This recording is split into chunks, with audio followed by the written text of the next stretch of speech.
देखो आइए, क्या थे हम लोग क्या पढ़ रहे थे पहले बताता हूँ एक बार। देखो हम पढ़ रहे थे नंबर सिस्टम में नंबर ऑफ प्राइम फैक्टर्स के बारे में, अभाज्य गुणनखंडों की संख्या निकालना हम पढ़ रहे थे। जैसे मैंने कहा था कि प्राइम फैक्टर्स की अगर बात करें यानी अभाज्य गुणनखंड की बात करें तो 2, 3, 5, 7, 11, 13, 17, 19 और 23 रहेगा। ठीक, आगे की बात हम कर लेते हैं।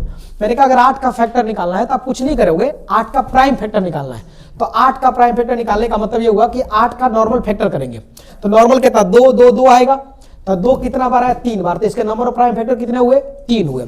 मैंने कहा 25 का देख लो तो 25 का 5 गुना 5 होता है तो 2 बार। इसी प्रकार से 50 का तो 5, 5, 5 2 हुआ तो 3 बार। मैंने कहा ये पेपर में नहीं पूछा जाएगा। पेपर में क्या पूछा जाएगा थोड़ी चर्चा हम लोग कर लेते हैं। पेपर में आपसे पूछा जाता है बेटा, जरा समझिएगा, पेपर में ये पूछा जाएगा कि 8 के पावर 24 है तो बताइए इसमें नंबर ऑफ प्राइम फैक्टर कितने होंगे। फिर से सुन लीजिए, क्या पूछा जाएगा कि अगर 8 के पावर 24 है तो नंबर ऑफ प्राइम फैक्टर कितने होंगे। तो सबसे पहले क्या करेंगे 8 का प्राइम फैक्टर निकालेंगे। क्या करेंगे 8 का हम लोग प्राइम फैक्टर निकाल लेंगे। तो 8 के प्राइम फैक्टर अभी तो निकाला था, बोलो 2 चौके 8, 2 दूनी 4, 2 एक कम 2, कितना हुआ 3 हुआ। मैंने कहा कुछ नहीं करते, 8 के नीचे लिखेंगे 3, मत लिखो 8 के नीचे क्या लिखेंगे 3, यानी किसके 8 के पास कितने फैक्टर है 3। अब पावर क्या दिया हुआ है 24। तो देखो ध्यान से कुछ नहीं करना है, बताओ जब 8 अकेला था तो कितने फैक्टर थे 3, तो जब 24 हराएगा तो इनको गुना कर देना है। तो 3 गुना 24 यानी टोटल कितने फैक्टर होंगे 72 होंगे। यही सीखना है आपको। जैसे एक और क्वेश्चन ले रहा हूं मैं, नॉर्मल क्वेश्चन। जैसे मान लो यहाँ 15 है, अब 15 के पावर यहाँ पे 115 दिया हुआ है, जरा समझेंगे। हमसे कोई कहे इसके कितने फैक्टर्स होंगे, निकाल लोगे। क्या करेंगे 15 का फैक्टर निकालेंगे। तो 15 में कितने फैक्टर होते हैं 2, 5 और 3, बोलो हाँ है ना। यानी 15 का हम लोग फैक्टर निकालेंगे तो 5 और 3 2 प्राइम फैक्टर होंगे, बोलो हाँ है ना। तो क्या करेंगे नंबर, तो 15 के नीचे क्या लिखेंगे 2 लिखेंगे क्योंकि 2 ही फैक्टर हुए। इसका पावर कितना है 115, बोलो बेटा 2 को इनसे गुना कर दो, कितना हो जाएगा 230। यही हमारा आंसर है। इसी प्रकार से जब हम पेपर देने जाएंगे तो और भी क्वेश्चन पूछे जाएंगे। वो क्वेश्चन कैसे होंगे जान लीजिए। जैसे क्वेश्चन पूछा जाएगा कि find the number of prime factor, यानी अभाज्य गुणनखंडों की संख्या निकाले। किस में निकालना है जरा समझिएगा। यानी हमें निकालना है बेटा नंबर ऑफ प्राइम फैक्टर। क्या निकालना है नंबर ऑफ प्राइम फैक्टर्स, यानी अभाज्य गुणनखंड की संख्या बताइए।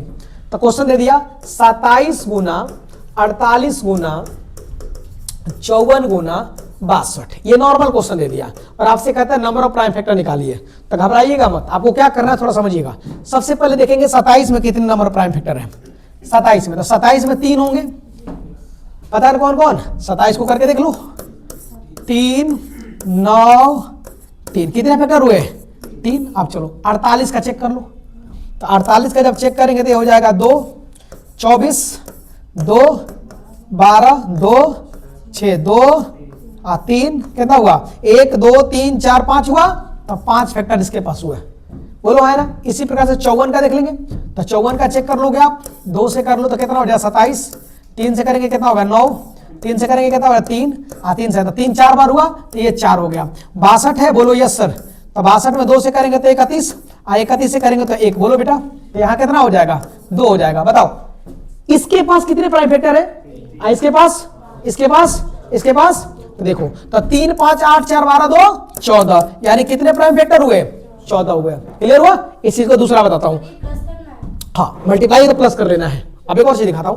अब मान लो क्वेश्चन ऐसा होता है, जैसे क्वेश्चन ऐसा होता है बेटा कि यहां दिया होता है, यार समझेंगे कि 54 गुना 27 गुना 48 और नीचे होगा था 62। अब कहता कि नंबर ऑफ प्राइम फैक्टर बताइए, है ना। बिल्कुल नहीं घबराते, फिर से वही बात सबके पास ढूंढो। तो बताओ अगर मैं पूछूं आपसे, नॉर्मल बताना, अगर मैं पूछूं कि 54 के पास कितने प्राइम फैक्टर थे, आपने कितना निकाला था 54 के पास कितने प्राइम फैक्टर थे, यही ना गड़बड़। 54 के पास कितने थे 4 थे ना। तो 54 के पास कितने थे 4। अब 27 के पास, अच्छा 48 के पास, देखो फिर गलती। जब 48 के पास कितने थे 5, तो ये 5 हो गए। अब बताओ इनके पास कितना 2, 62 कितना थे 2। तो देखो तो जो मल्टीप्लाई में है वो जुड़ता है और जो नीचे है वो घटता है। तो 4, 3, 7, 5, ऊपर कितने हुए और नीचे कितने हुए। तो 12 में से 2 क्या कितना बचा 10। यही सीखना है आपको। एक बार और समझ लो, ये सब जादू है, समझो ध्यान से। जैसे यहाँ पे कहा 124, यहाँ कह दे 120, यहाँ कह दे 118 और नीचे लिख दे बेटा 54 गुना 48 या 54 गुना मान लो जो भी 42 दे दे ऐसे। और कहेगा बताइए कितने किस में होंगे, निकाल लोगे क्या, बोलो हाँ है ना। तब पहले ऊपर प्राइम फैक्टर निकाल लेंगे, इनके पास जितना होगा वो लिख देंगे, इनके पास जितना होगा वो लिख देंगे, इनके पास जितना होगा वो लिख देंगे, इनके पास जितना होगा वो लिख देंगे, इनके पास जितना होगा वो लिख देंगे। उसके बाद क्या करेंगे, हम दोनों को जोड़ देंगे। क्या करेंगे बेटा, दोनों को ऐड कर देंगे। तो ऐड कर देते हैं, इनके पास जितना आएगा, मान लो टेबल कुछ भी है, मान लो हमें क्या 18 आया और नीचे वाला मान लो 6 आया, कुछ भी मान लो, तो 18 में से 6 को गुना कर देंगे, कितना बढ़ा देंगे, कितना हो जाएगा, 12 फैक्टर हो जाएगा। क्लियर हुआ? मुद्दे पे आते हैं। 2 3 चीजें हमें समझ आ गई। अब आते हैं मेन क्वेश्चन जो इसको पूछा जाता है। मेन क्वेश्चन ऐसे पूछेगा कि 15 के पावर 225 मल्टीप्लाई 14 के पावर 426 या 442, कहता है बताइए नंबर ऑफ प्राइम फैक्टर कितने होंगे, निकाल लोगे क्या? जल्दी बोलो, बोलो यस सर। निकाल लोगे क्या बेटा? बड़ी प्यार से निकालेंगे। बोलो सर बड़ी मजे से निकालेंगे और आराम से हो भी जाएगा। कैसे हो जरा समझिए, कुछ है इसमें? कुछ भी नहीं। क्या करेंगे बताओ? 15 के पास कितने हैं? 2, 5 और 3, तब बताओ क्या लिखेंगे? 2 गुना 225 मल्टीप्लाई है तब प्लस, मल्टीप्लाई है तो क्या होगा? प्लस होगा। इनके पास कितना है? 2, तो हो जाएगा 2 गुना 442। क्या मेरे बच्चे निकाल लेंगे? बोलो हाँ है ना। अब इसी को उल्टा करता हूं। अगर क्वेश्चन ऐसा होता, यार समझिएगा जो मैं बोल रहा हूं, अगर ऐसा होता कि 15 के पावर 442 या 446 और 14 के पावर 320 ऐसा होता है ना, तो ऊपर का अलग निकालते, नीचे का अलग और माइनस कर देते। बोलो हाँ ना बेटा। तो बताओ इनके पास कितना था? 15 के पावर कितना है? 2। 15 का पावर कितना है? 2। कितना है? 2। तो 2 का पावर कितना होगा? 446। और 14 का पावर कितना है? 2 है। तो इनके पास 14 ऊपर में 2 हो जाता और इनकी जो वैल्यू होती है वो कितना हो जाती भाई? 320। जरा समझिएगा। तो देखो अगर 2 को करते 446 से, तो 2 गुना 446 होता है, जल्दी बोलो। यहां हो जाता 2 गुना 320। तो जो भी वैल्यू ऊपर आ रही है, जैसे ऊपर वैल्यू कितनी आ रही है चेक कर लेते हैं एक बार हम लोग। बताओ तो ये हो जाएगा 6 दूनी के 12 के 2, 4 दूनी का 8 एक 9 और ये हो जाएगा 4 892 और नीचे हो जाएगा 4 6 40। बोलो बेटा। तो इनको माइनस कर देते। बोलो हाँ है ना। तो क्या करते हम लोग? 892 में से क्या माइनस करते? 640। जो भी आंसर आता मेरा आंसर हो जाता। क्लियर है क्या? तो अंततः हम लोग पहुंच गए जहां हमें पहुंचना था।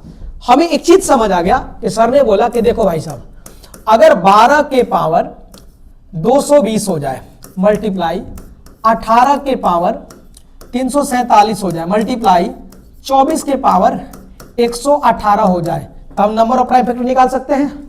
बोलो हाँ है ना। सारे बच्चे निकाल लोगे? पक्का सोच लो। क्या करेंगे फिर से बताता हूं एक बार ताकि क्लियर हो जाए कंसेप्ट। बताओ क्या करेंगे? हम ढूंढेंगे कि 12 के पास कितने होते हैं। 2 दूनी 4 3 12 3 होते हैं। बोलो हाँ है ना। तो होगा 3 गुना 220 प्लस, क्योंकि इनका प्राइम फैक्टर हमने अलग निकाल लिया। अब ये चुके हैं तो प्लस करना है अगले वाले को। क्या करेंगे? 3 3 9 2 18, तो 3 यहां हो गया। बोलो बेटा। इनसे कर दिया तो 3 गुना 347 प्लस इनके पास कितना हो जाए? 2 8 3 24 यानी 4 हो जाएंगे। 4 को कर देंगे किससे? 118 से। तो 4 गुना कितना हो जाएगा? 118। बोलो बेटा। तो अगर हम एक छोटी सी बात बोले तो क्या हम इसे कह सकते हैं 660 प्लस, बोलो 17 का 21 की 1 4 3 12 और 2 14 की 4। बोलो बेटा। और 3 3 9 9 1 10। बोलो हाँ है ना। प्लस ये कितना हो जाएगा? 8 चौके 32 की 2, 1 चौके 4 3 7 और ये कितना हो जाएगा? 4। ऐड कर लोगे क्या? जल्दी बोलो सारे बच्चे। अगर इसी क्वेश्चन को मैं थोड़ा सा और बेहतर बनाने की कोशिश करूं मेरे प्यारे बच्चे, और क्वेश्चन ये था, बताओ तो क्या था? 12 का पावर कितना था? 220। बोलो। और उसके बाद क्या था? 18 का पावर कितना था? 347। और नीचे मैं यहां पे लिख दूं, जरा समझिएगा कि 16 के पावर 18 और यहां क्या है? दूसरा क्या था? 24। 24 के पावर 30। क्या मेरे बच्चे निकाल लेंगे? जल्दी बोलो। क्या करेंगे? ऊपर की वैल्यू ऊपर, नीचे की वैल्यू नीचे, और क्या कर देंगे? उसको माइनस कर देंगे। तो याद रखिएगा आपके पेपर में आजकल जो ट्रेंड में क्वेश्चन है वो यही वाला है। ऐसे ही क्वेश्चन पूछा जा रहा है। क्या मेरे बच्चों को समझ आ गया? बोलो हाँ है ना। तो क्या हम ऐसे कह सकते हैं क्या कि सर ये हो जाएगा 12 के नीचे कितना हो जाएगा? तो बताओ 3 था क्या? तो 3 था। मैं क्यों लिखूं? ये लिखने की जरूरत ही नहीं है। क्या करेंगे हम लोग? डायरेक्ट करेंगे 3 गुना 220 प्लस, बोलो कितना? 3 गुना 347। और नीचे क्या है बेटा? बोलो 4 गुना 18। पता है ना क्यों? क्योंकि 16 के कितने फैक्टर होते हैं? 4 होते हैं। बोलो प्राइम फैक्टर कितने होते हैं? 4। इंडिया कितने होते? 24 के भी 4 होते हैं। 4 तो हो जाएगा 4 गुना 30 हो जाएगा। अब वट एवर वैल्यू इज, यहां जो कुछ भी आपको मिले उसको क्या करना है बेटा? आप इनको और इनको ऐड कर दो। ऐड करने के बाद इनको माइनस कर दो, जो भी आएगा। तो यहां पे कितना आएगा? 660। अब प्लस जो भी है, अब मुझे नहीं पता, कर लोगे क्या, यहाँ जो कुछ भी आएगा उसको क्या करें, ऊपर वाले में से क्या कर देंगे, माइनस, यानी एक वैल्यू यहां आएगी, एक वैल्यू यहां आएगी, माइनस कर देना, जो वैल्यू आएगी वो हमारी कहानी क्लियर हो गया। तो अंततः हमने क्या सीख लिया, जरा समझिएगा, अंततः हमने ये सीख लिया नंबर ऑफ प्राइम फैक्टर्स के बारे में हमने सीख लिया, यानी नंबर सिस्टम का हमने एक टॉपिक और आज कवर कर लिया कि नंबर ऑफ प्राइम फैक्टर यानी अभाज्य गुणनखंडों की संख्या कैसे निकालते हैं। एक बार फिर से रिपीट कर देता हूं, कुछ नहीं करना है, जो अभाज्य नंबर होते हैं, जो प्राइम नंबर्स होते हैं, जो किससे कटते नहीं है, सिर्फ उन्हीं को यहाँ पे कंसीडर करना है, बाकी हमें कुछ लेने की जरूरत नहीं है। क्या मेरे बच्चों को ये बात समझ आ गई, बोलो, लिखोगे, जल्दी लिखो फटाफट इसको पूरा लिख लो, फिर बात करते हैं।